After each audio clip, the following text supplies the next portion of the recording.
detective. Thrill me. Thanks for joining us again. We're right into the mix of Christmas. So, Shudder dragged me back, Jared.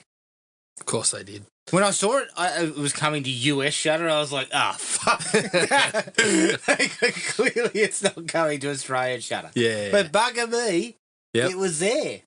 It's a Wonderful Knife from this year. Prior to that, let's just talk about what we've been watching. I have watched nothing.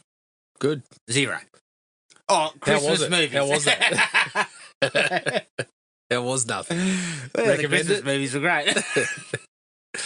Oh, I don't even want to know what Christmas movies you've been watching. I won't be letting anyone know about it. Yeah. I'm keeping that shit to myself. Funnily enough, I might be able to track it out through some of my accounts and things that I've allegedly been watching on various Allegedly, platforms. you loved a couple of them. According to your... Allegedly, I fucking rang thumbs up. Allegedly, I fucking got on the Amazon chat and said, what the fuck's this doing on here? What did you watch? So I was pretty low-key as well. Well, low-key. I finished Loki, season 2. Yeah. Did it get any better? Disappointed. Because I thought the first season was really, really good. But this one just, I don't know, it just got stuck on things that were fucking boring me to tears. Where are we with this stuff? I mean, have we hit the fatigue yet? Because it seems like box office is not as good as I think it there's once a bit of that. Well, I saw the Marvels as well. Right. I did watch the Marvels. Yeah, I think there's a bit of that. I didn't think the Marvels was that bad. I actually think it was one of the better phase. What phase are we up to? 5? I think it was one of the better movies out of that phase. But as I said, it's a bit sad to say that there's a couple of clear reasons why it didn't make money, because there's a section of the fan base that just don't want to get on board with some of that stuff. Personally, I thought it was a little bit unfocused, like a little bit kind of messy, which has been the hallmark of all of phase 5 for me. It was a little bit messy. I thought the Miss Marvel character was cool. I thought Brie Larson was fine. They introduced some things in it that could have been used to better effect, I think. But the villain was just like, okay, we've seen it all before and done much better. Again, I think they put a person in there whose acting chops is perfectly fine. But there was just the character was just so thin. So yeah, I don't know where we go. I think there is an element of fatigue, but I also think the quality has dipped, and that spells problems. As far as I'm concerned, the quality was at a level in the first few phases where it didn't matter. There was so many of them. Yeah, but they were all really good. Yeah, and you could avoid the odd misfire like Thor 2 and that sort of stuff because it was sandwiched in between other pretty good films. So, but now we're getting hasn't been happening. We're just of turds. Yep. Well, not turds, but they're not good. Yep. So I don't know. There's obviously gonna be an element of fatigue when there's so many of them, and you're broaching similar things each time. But this one was just another case of issues with the villains and what you're doing with them. Like, there just wasn't. I mean, the best villain of late has been Christian Bale by a fucking fair margin, but he was in a movie that just felt like he shouldn't have been in that one. Oh, that was Thor: Love and Thunder. Yeah. And he was excellent in parts. Had a really cool motivation that would have worked in a different place, perhaps. But yeah. And the other one I watched was Elvira, Mistress of the Dark. Oh, the 80s one. The movie, yeah. So I'd seen Haunted Hills, Elvira's Haunted Hills, and I've tried to watch a little bit more of Elvira. Obviously, it's kind of similar to Joe Bob, right? We were always aware of Elvira, but not necessarily getting to watch the content. So yeah, it was sort of cool to see or to start getting a bit more into it. And, obviously having realised over the last couple of years that it was a lot more comedic than we ever realised when we were sort of just seeing pictures in Fangoria and things like that. Exactly. So yeah, I've tried to dig in a little more and watch the 2 movies. I actually really enjoyed this one. I don't know how it was such a flop back in it was 89, 89, yeah. I think it was perfectly fun. A lot of good laughs in there, I thought. So yeah, I was pretty happy to check that one out. All right. And that was it for me. All right, so slim pickings on the viewing front. Yeah, just working around, rounding into Christmas form. Yeah. Trying to avoid whatever you're watching for Christmas and just kind of... Good luck, mate, because it'll all be on your account. Yeah, but, I can, as I said, if it comes to a legal stoush, I've got some things up my sleeve. Yeah, wait.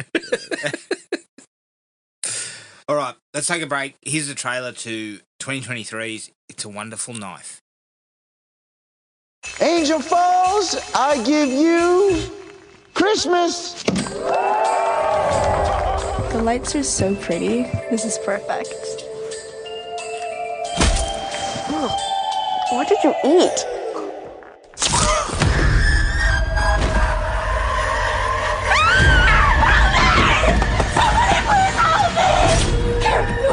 Please wake up.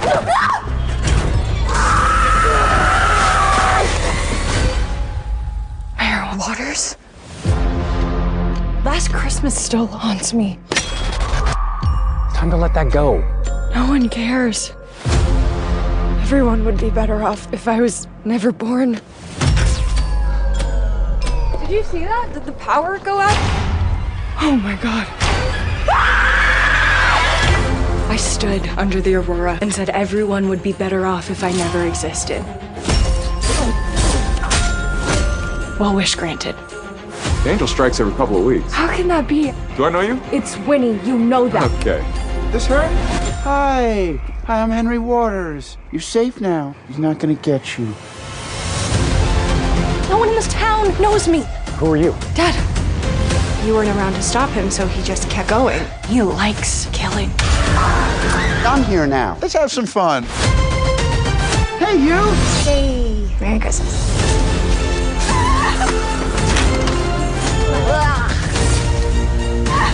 We gotta stop him and get my life back. You'll be safe now. Leave.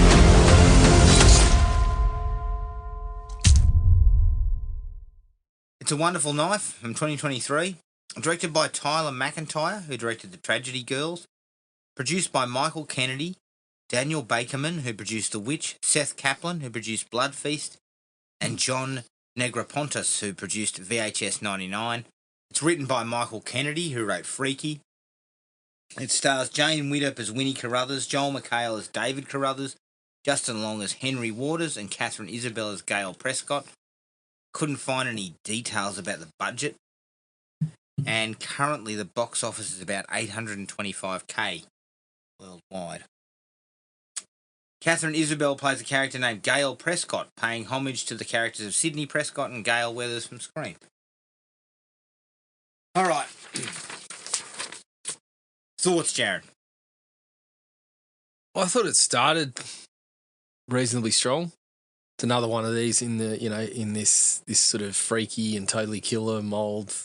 In the wake of Happy Death Day, where they've taken sort of ideas from classic movies that haven't necessarily been applied to slashers and put them in there. So I was happy enough to explore that.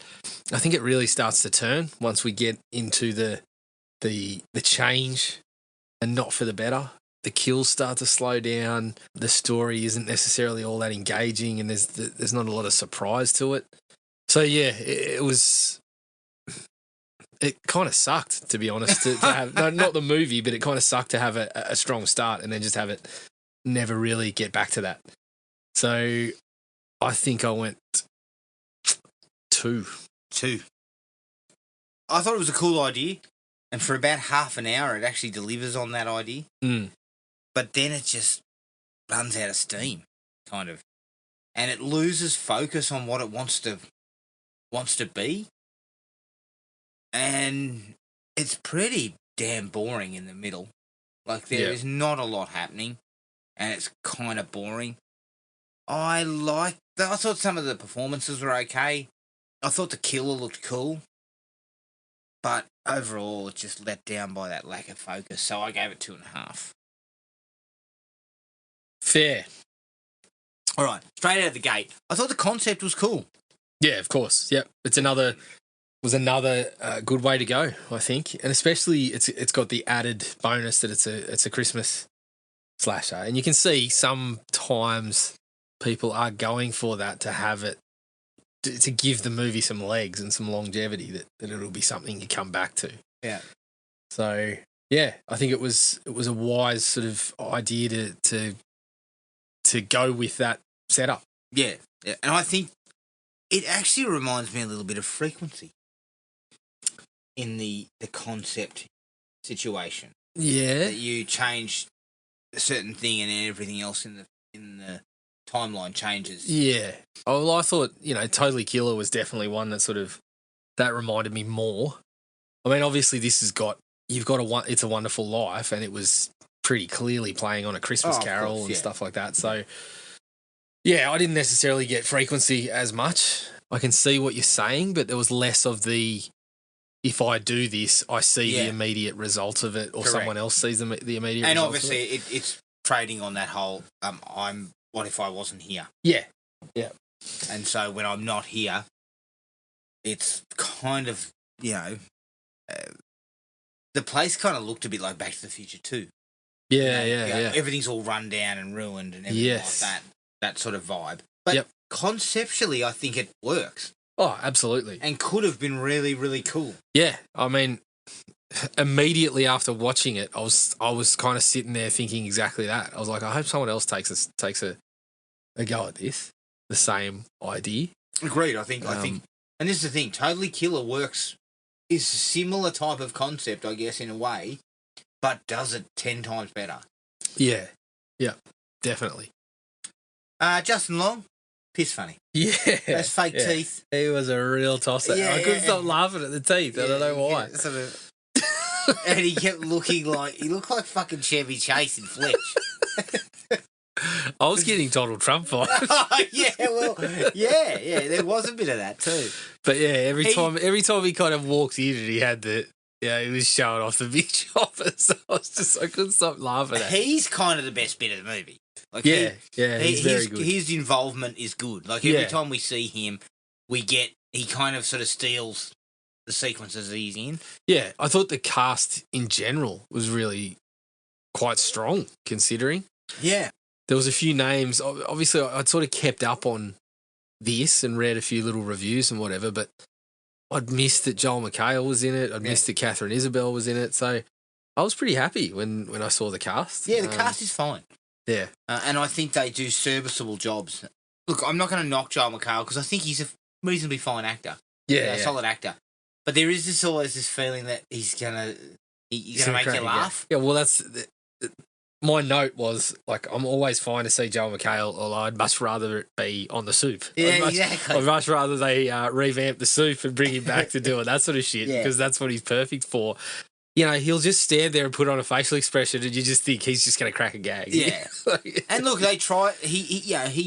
He's playing an understated type of character. Yeah. And I think he does a reasonable enough job. Not like he's terrible. Yeah, but there's a few issues that come up later around that. Yeah. I thought Catherine Isabelle was good too. They kind of gave her a little sort of crazy, sort of, over the top sort of thing. And she was doing similar. I remember I mentioned she was in that Carrie TV version that they made. She was a bit like that in this, but she was in this one, it fit. Yeah. I liked her character. Yeah, so did I. I thought she was one of the better characters there. Yep. The killer's outfit. Yeah, excellent. I really liked it. Yeah, I liked the kind of angel style look, the face, the expressionless mask, like it's kind of like a poncho type of thing it's wearing with a belt. Yeah, really cool design. Yeah. And it's sort of a dagger as a weapon, which I liked as well. So overall, I thought the killer looked really good. Yeah. I must admit, I got an extremely large laugh out of Buck. The first time we meet Buck with Henry on the street, and then he pulls out his phone and goes, "Hey, TikTok, I'm coming right at you," or something. And then he says something about, "If you want to see my dick, you can." And then he says, too big to fit under the tree, though. Yeah. Fucking wanders off. Yeah, that's right. Because he starts talking to they start talking about him doing OnlyFans or something. That's right. That's right. That's what he start talking about. Yeah. I got a bit of a laugh out of his look too, because they kind of matched him and Justin Long. He had some reasonable choppers as well. Yeah. Although his were real. Yeah. I'm pretty sure they just kind of managed to match the look of them together. Yeah. In a quite amusing And Long manner. had like the tan and the fucking Yeah. the sort of salesman bullshit he was always trying to pull. He kind of fit the brief of what they were clearly going for. Yeah, very much so. It seemed to be horror comedy, is what they were going Yeah. for. Or early on, that was definitely What they were doing, what it was looking like. And I've got sort of some stuff to talk about later where I was kind of like... But there's some confusing Yeah, elements. confused. I was confused. I was fucking confused at a number of things, but we'll get to that. You know, when it breaks out at the party and the kills all come along. Yeah. They're pretty good. Yeah. At that initial scene. The first one's awesome with the old man. With the snowman at the door, and then suddenly... I like the next one. Again, there's a few issues, like logistically how she didn't notice that something had just been jammed in the back of that guy's head, but it works beautifully as a movie kind of, you know, the fact that he just kind of starts spilling blood out his mouth and then you get the shot to show the candy cane in the back of his head. Yeah. Like, that stuff was really good. And the fact that it kind of... We get all that before the credits roll. Yeah. So we kind of get the opening salvo, which is about 15 minutes or something, is it? Yeah, I think it's and about it kind of covers off on all that early stuff, and we find out who the killer is. And obviously, spoiler alert, because we will be spoiling this, Jared. So if you're more interested in knowing what's going on, just check it out first before you listen to this. But the killer is Justin Long. Yes. To start with. Yeah. And all that stuff's cool. Like, you know, that whole chase sequence, and then she uses the battery clips and that to his head and all that shit. And yeah. Great. Like, and the fact that it all happens before the opening credits, I was kind of like, okay, we're off to a flyer here. We've dug straight into this thing. Funnily enough, my son walked in when I first started watching it, and it was the scene where Justin Long was chatting to Mikhail on the street, and the family's going to go, he's going to make you work on Christmas again or whatever. Yeah. And he just kind of wanders in and he goes, are people going to die in this movie? And I said, yeah, probably. And he goes, it's him. At Justin Long, and I was like, well, you know, there's a fair bit to go yet. You know, you can't make it call it that early. But then they kind of went with that, because they had that card up the sleeve of, oh well, we're going to show this, and then we're going to go, we're going to change everything forward in time, and So that was quite funny, and I was right on board. You know, when we get the first reveal before she makes the wish. I was like, this is on pretty good footing so far. Yeah. So far, so good. I do, for some reason, Jared, I like the fact that Winnie sees a bloke demand to be kicked in the junk. Yeah, I know. I thought immediately I thought you were going to love that. You are going to love that. Kick me in the junk. They can suck my quiet cock. The funny thing about this one was it just played no other part. Yeah, I know. Some guy screaming, kick me in the junk. He just got kicked in the balls and that was it. I was kind of like, what the fuck was that all about? Yeah. Admittedly, I laughed, so I felt it was a lie. Of course. Now, look, I only had one other like, and that tells you kind of where we were going. Yeah. After that is, I did like the fact that Bernie admits it was kind of going to be her last Christmas. Yeah, that was good. But they never, but they don't, I guess the negative to that is they don't explore it much. No. It's just there for a second, and I'm kind of like, that's a cool op. It feels, it almost feels like they kind of cheated on it a little bit, used it as a bit of cheap heat. But initially I was liking that. And part of the reason too is because in the back end of the movie, one of the few things that I did like was Winnie, is it Winnie? Winnie and Bernie's relationship. Yeah. I thought that was pretty well handled. Yeah, that was the only kind of thing that I was in it for down the stretch. I thought the two actresses were doing a really good job of sort of putting that together, including that part where she kind of admits that things had been pretty shit and that was going to be it. But yeah, you're right. It stops short of really going very deep into that. Yeah, agreed. So I like the concept of it, and I think it was well handled in terms of the acting performances. Yeah. But I've got some negative to it. Yep. Definitely. But I had nothing else. No, that was it for me. Oof. We're pretty quick here. This one's a fast episode. Well, there's a few more dislikes to chat about. Okay. Straight off the bat, it's trying to be funny. It's trying to be a horror comedy, I think. Was I not? Am I wrong? No, I think initially it was seemingly heading in that direction. But it's just not funny. Like, as it goes along, it doesn't generate much in the way of humour. No. And I started to think, well, maybe I was wrong. Maybe it just happened to be that opening part was kind of humorous.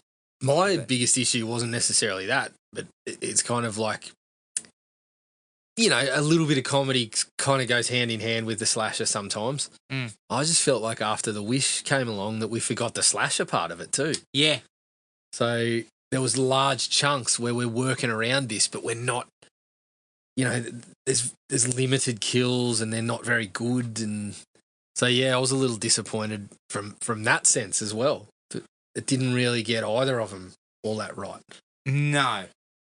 And, I mean, fuck, I know you wish that you weren't alive. What, and it turns the whole place into fucking old Detroit? Yeah. RoboCop? Yeah, I mean, of holy course. shit. Yeah, I know. Look, you're important to a number of people. And, yes, I get the part that, okay, well, you took out a guy who was... was sort of... supposedly bad for the town, and then, yeah, he is bad for the town. But that shit doesn't happen in a year. As you said, it went from what looked like a nice little town into just a fucking hellhole. Well, again, but so Long had become the mayor. They kind of give you an explanation as to why this place has become a shithole in a year. Yeah. Right? But it doesn't seem like it. That doesn't make any sense. No. What would have been better was minor changes. Well, the thing for me is, okay, obviously you've got to illustrate it, but yeah, minor changes, but strong changes. Yeah. Like, I just feel like it gets to the point, yeah, we get the greed angle, but you've created this place that, like, he wouldn't want to be living there, surely. I mean, the place is a whole. So, yes, I get the greed part, and I get, yeah, you're making money, but he's still living there. Why would he want to be there? Exactly. So it's kind of... They can't get your veneers fixed up in that place. No. The dentist left town. No. But also kind of like it too slavishly deals with that. So everything sucks. Yeah. Like, you're one person, you disappear, and the whole world turns to shit. Like, that doesn't make sense. Yeah, it's probably too much. It should have been more insular on the family. Yeah. But even the family, it was a bit over the top. But yeah, I felt like by doing it to the whole town, you're just looking at it going, it's a lot. Yeah. And look, I haven't seen It's a Wonderful Life in a while. I've never seen it. I'm familiar enough with it. I don't believe it ends up like that. No. Correct. I also, early on, already stated, I absolutely love the look of the killer. But I've got one little nitpick. Through the very first massacre, it's a glistening white costume. He's killed a few people and he doesn't have a fucking drop of blood on it. I mean, you put me in a white T-shirt, I can't eat a fucking sandwich without it looking like I've massacred somebody. Well, funny story, I put on a fresh shirt whilst I was having dinner. It was my Mumford Phys Ed shirt, so, bringing back Beverly Hills Cop. Fucking by the time I finished dinner, just covered in grease and shit. Exactly.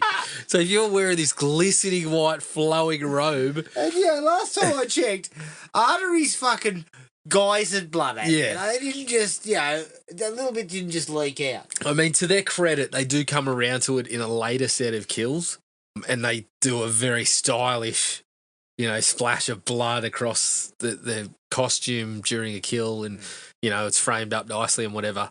But I'm just looking at him at the end of the first run of 3 people that he's killed or whatever, and she's she's giving him the car battery or whatever it was, and he looks fresh. He does. He looks freshly laundered. It looks like it's just come out of a bucket of nappy sand. Yeah, I know. A little bit hard. Look, again, you sometimes let that go, but when you're looking at a movie that you didn't really like, yeah, you start looking at all sorts. Well, you start looking at that, and it's it happens. It happens a lot, but it's just so much more prominent in this one. Yeah. Once we just get to when we get to the alternate reality, and she says, "I know who did it." I'm just like, yeah, we know that that's not what's going to happen, though. Of course. They fucking immediately know it's not him. Yep. And I know they come back to him at the end. Yeah. As being kind of like the puppet master of the whole thing. Yeah. But, you just know that it's someone else. I mean, was there any surprise at who it was? No, fuck no. No. Like, it was immediate, stuck out like dog's balls. That it was him. Yeah. I thought it did too. And there was no effort, Jared, to give you red herrings or try to make it mysterious. No, I think that was one of the big issues with, spending a bit of time with Winnie and Bernie. I felt like they still could have spent a bunch of time with them while still putting a few other bits and pieces out there. Yeah. Like the only one they really even try is Buck. Yeah. And that goes down the toilet pretty quickly, I thought. I didn't... Yeah. So no real effort's gone into any of that. No. Which then says to me, well, what were you expecting the audience to do? Well, I think it was just like, I don't know, it's not a lack of effort, but it was just, it felt a bit all over the shop. It felt a bit unfocused on the actual slasher part of it after we changed the reality. Mm. I felt it got caught up in the message, but what the fuck was the message? I mean, you are a victim of a crime. A year later, life is, you're struggling with the grief. But then the message by the time she comes back is, no, you should be pretty happy. Yeah. Don't struggle with that. Yeah, there wasn't a lot of takeaways from it. No, and I think that's the part that you got to get bang on, don't you? If you go on with the It's a Wonderful Life part, you've got to have that part really strong. Yeah. There was a bunch of things about that really confused me. Yeah. Here's where Joel McHale's issue comes in.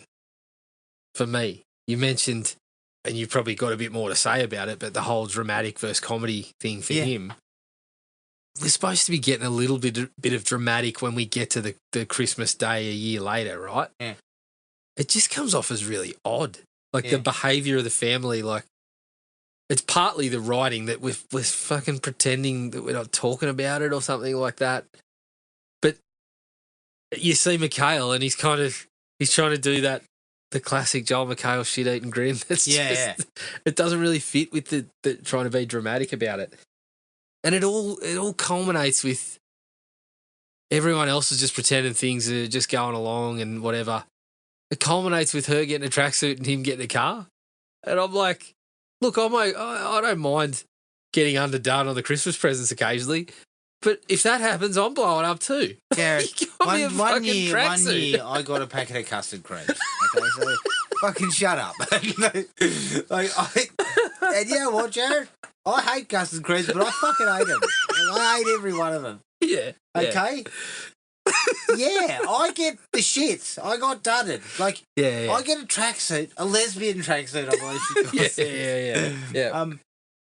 And this prick gets a car? Yeah, I'll blow it up. Oh. I mean, I'm fucking throwing the custard creams at that point. I mean, admittedly, he bought him like a Dodge Ram or something, so it's a massive car. Buy me a small runabout. I'll take a second hand. Yeah, I'll take a second hand. Get me something. Actually, no, I won't, because you never know what the fuck's in those things. You know when they get a black light out on them in Top Gear? There's fucking shit on the steering wheel.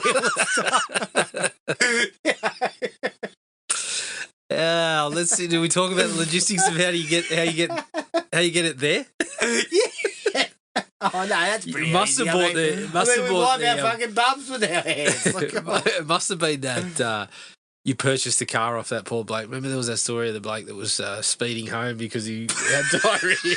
He got pulled over by the cops and fucking simultaneously shat himself and got a ticket at the same time. So maybe it was his car. You know what? I am fighting that charge. I'm serious. I'm fighting that. I'm taking a photo of my I- car seat and saying, look what you did to me. I was rushing home for legitimate purposes. Yeah. And we've all been there, Jared. You know when the damn enchiladas kick in, you fucking... Yeah. And you're driving home, you're like, oh, shit. Jesus Christ. Yeah, what? Yeah, what, Jared? Funny story. I was walking to work one day and things kicked in. Yeah. The morning fever dump came about, and I'm fucking walking past like a park, and I'm not joking. About 25 metres in front of me, there's a building that I could access, like an actual building that belongs to my workplace. Yeah. And I could access it and use the fucking boggers in there, and then Yeah. perfectly fine. But no, I fucking legged it down to one of those self-cleaning crashes in the park. I can guarantee you, Jared, some fucker has recently OD'd in there. Yeah. And there's probably half a dozen fucking used But, syringes you know, in the toilet. if they have done that, they've fucking shat everywhere before they've done it. And I dropped and the fucking place had no toilet seats. You know what, Jared? You gargoyled, I'm assuming.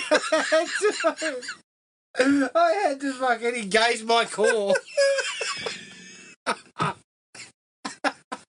Yeah, engage your core while you're just dropping the rest of it out your backside. Oh, shit, sorry. I digress. That's fucking not on, but... I mean, unfortunately, we've got stories that could go all night, but I don't think anyone wants to hear that. No, I know. No. Nobody needs to know the fucking disgusting manoeuvres of this pair. Talk about getting fucking put off. You wouldn't listen to us again. Oh, shit. All right, let's get back to the...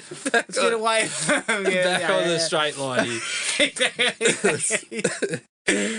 You are 100% correct. Joel McHale at times looks like he's trying to make a joke. Even that dramatic sequence where he talks to her in his office and says that, you know, who the fuck are you? You leave my house. Yeah. Even that, he does better there, but he hasn't quite got that level of chops, maybe. As you put it very succinctly, he's not Robin Williams when it comes to switching between the comedy and the dramatics. No, he's not. But few are. But the fact is, he's got a face that doesn't help him. No. Yeah, because he always looks like he's on the up for a cusp laugh. of making a joke, yeah. Yeah.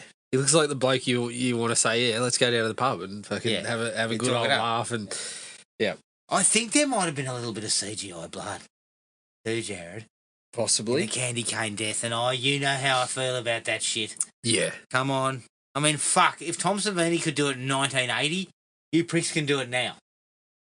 Yeah. You know what I mean? Yeah. Yep. So, it's unacceptable, in my opinion. Yeah. It's clearly just a cost thing, and it sucks. Yeah, it sucks. Indeed. Speaking of that, after the candy cane, there's not a memorable kill. No. And there isn't a kill for about so, fucking 40 minutes. Yeah. We started so strong. And, the only one we get after that is that bozo from next door that's bringing the drugs to the parties in both sequences. I'm just like, oh, God. This is all he the guy who get. gets his head cut off? Yep. Because, fuck, I've got a problem with that sequence. It's a cool idea, but it's fucking so poorly shot. All the flashing lights and clashing, like everything's fucking clashing. You can't see anything or barely see anything. And then they take the same approach with the camera in the cinema. Yeah. Which fucking great idea. Yep. But it sucks. Like, it's so badly shot. It's like, I can't see anything. I don't know what's happening. Yeah.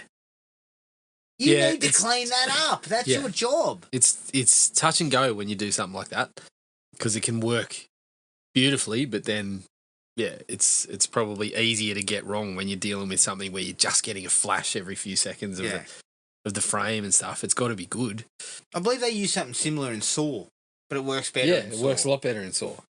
I've seen it a few times, but Saw is the one that I remember. Yeah. And I thought it was quite good then. We spoke about, not really being shocked when, again, spoilers, which we've already mentioned, but Joel McHale being unmasked as the killer in this changed reality. It always just seemed to be pointing that way, especially with the starting, here's the boss who always makes him do this and that. And as you said, we didn't really get pointed in another direction that seemed feasible. Except for Buck when he approaches her and tells her he should hate her and all that sort of shit. Yeah. But it also, it's lacking a little bit of sense because, well, here's my big thing, right?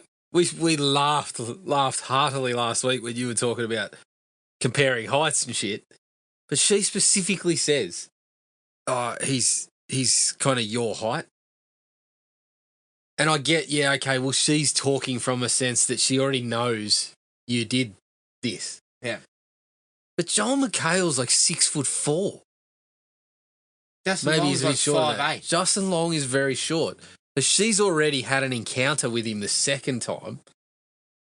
It's hard to mix those two up, isn't it? No, it's very hard. Yeah, that part didn't make a whole lot of sense to me. No, and fuck, he's a foot taller than him. Yeah, like, McHale's a big man, especially when you see them standing on the street next to each other. I know. I mean, Long's 5'8". Yeah, he'd be more in that range. Or if he's like me, he lies and tells everyone he's 5'10". Yeah, I'm 6. Or flat 6. You're flat 6? What does that mean? You're 5'10"? Yeah. 5'10", 5'11", somewhere in that range. Oh, fuck, I wish I was an Afro 6'5". Yeah. But, correct. You could not miss it. That these two are totally different. Yeah, if you're going to play that angle, we'll actually pick two actors that are similar heights so it doesn't become a... But also, point it out. And then have a few options who are tall. Yeah. 2 tall options. Yeah. And you had Buck, you had the jock guy who was in love with her, who was her boyfriend in the original reality and then was dating the other girl. Yeah. What the fuck was all that shit about? Oh, they're in love with each other and that. What I think it was just it was just another highlighting, my mentality's changed, but I still don't think you'd be real happy about being deceived by somebody for a year. But also, who gives a fuck? No. Once again, you're going away from the slasher element. Yes. To engage with characters who are fucking useless. And again, it should have been more about the two characters were Bernie and Winnie. Yeah. Getting to know each other. But again, initially there was zero surprise to that because there's a part where he goes, oh yeah, I'm going to talk to someone. And the other girl goes, yeah, I'm going to go and do something. And you're just like, okay. Mm-hmm. So they're getting together. Again, I don't care if it's, I know that's not the surprising part for me, but why even bother with that? Yeah. If you're going to spring it, it's a surprise for her. Well, fuck, it wasn't a surprise for us. So I just don't even know why you bother if you're just going to put it out there so openly. But yeah, it was just another one of those things where when we get back to the reality, I'm confused about what the message is for her other than be really happy for all this shitty stuff that's happened to you. Yeah. And going back to the Christmas morning, Joel McHale actually says, and I can't remember what it was that we spoke about this. Was it Scream? When we're talking about how everyone cracked up when Billy's like, it's been a year. Yeah, that's right. Well, he says exactly the same thing. He's like, why would you want to relive that? It's time to get over it. I think someone actually says it's time to get over it. Is it? It's only 12 months and, fuck. 12 months, your best friend. Especially if it's exactly a year, give us some leeway. To have a little bit of reflection. I can be slightly unhappy. Surely. Correct. Especially when you got me a fucking tracksuit. Yeah. If you'd given me a chick runabout, I'd be fucking pretty happy. Yeah. I probably would have forgotten about it. Fuck, I prefer the custard creams to that tracksuit. No, you wouldn't. You wouldn't. Jared, because What if it was Tim Tams? if it was a fucking pack of Timmies, I probably would have been fucking very happy. How many are there in a packet of custard creams? They were in short supply when I was a kid. I wasn't fucking knocking, contrary to people's beliefs. Anyone who's outside of Australia, we don't just fucking chew on Tim Tams all day long. Well, they're expensive. Speak for yourself. They're expensive, and when I was a kid, they were a luxury item. Yeah. Like, I wasn't getting a Tim Tam all the fucking time. Can I just, speaking of Tim Tams and how we don't kind of stuff them down our gullets all day, every day. On a regular fucking basis. I walked into the tea room at work the other day, and it's a big place, right? So, like, there's a lot of staff. So, put it this way, when the new packet of biscuits gets put in the thing, if you see a Monte Carlo or a Kingston, you fucking get on that. Because it's going to be gone in 10 minutes. I wander in there and someone's left a whole packet of salted caramel Tim Tams in there. And I think it was like a brownie kind of thing, so it was kind of gooey middle. So you were I opened the packet and man. knocked off the first two, and then someone else came in. It was one of my mates there. I'm like, get on it now, because they're not going to be here long. So, yeah, I was looking after myself, and I was stuffing Tim Tams in my face. Yeah. But when we were kids, mate, we were not lazing around in pools of Tim Tams. No. So if someone had given me a packet of Tim Tams for Christmas, I'd have been fucking happy as. I would have been happy as Larry. I mean, you've been so excited, you just shat yourself. Close enough. Or at the minimum, I would have legged it to a fucking dirty... See a perfectly clean toilet 10 metres away and said, fuck that, and run another 100 to the dirtiest possible toilet you can find. How many are in how many custard creams do a packet? About 10 a dozen? 12 maybe. But you know what? Yeah. You didn't like them. No, I wasn't a custard cream guy.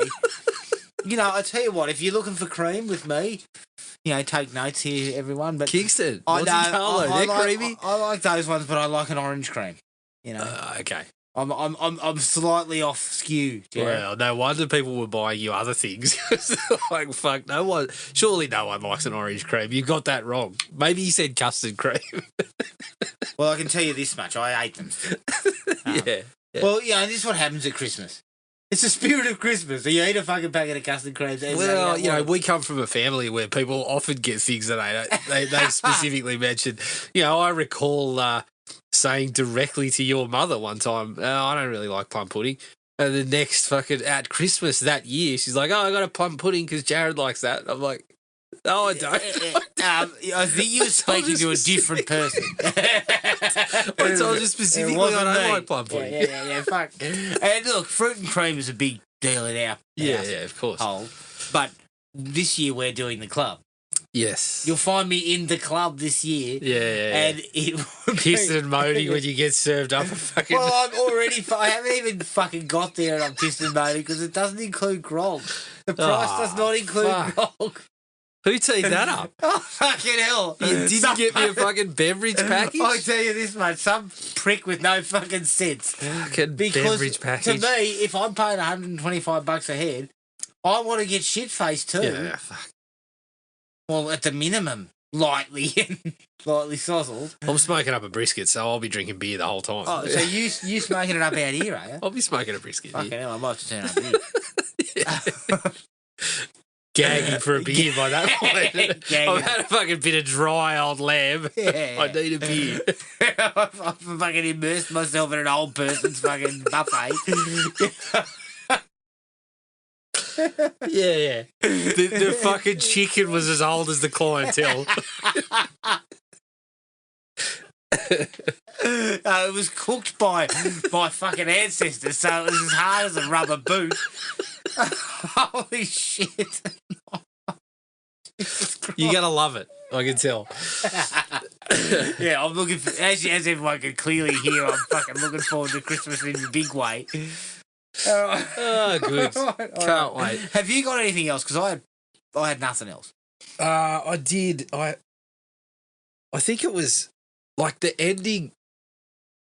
it just comes off as so odd after the way it starts. Yeah. Like that she goes back and goes running down the street. And I get it. That's the It's a Wonderful Life part. Yeah. Like, but it just doesn't fit. And it goes back to what you were saying. The tone gets all mixed up. Then we go through that really boring patch in the middle that kind of gets really dark by the end of it with Justin Long on the stage and giving out the presents and all this sort of shit. And then we just go back to this gleeful kind of cheery running down the street. It just comes off as really weird. So I think it was just sort of wrapping the bow up on the strange sort of tone, how it shifts through the movie. So yeah, that was probably the end of it for me. Yeah, I didn't have anything else. Look, she was a bit of a slog, this one. It was a bit of a slog. It wasn't up to the standard of Totally Killer. Like, Totally Killer was a similar concept, not exactly the same, but worked well within the framework of the slasher. Yeah. Whereas this one didn't seem to know what it wanted to be.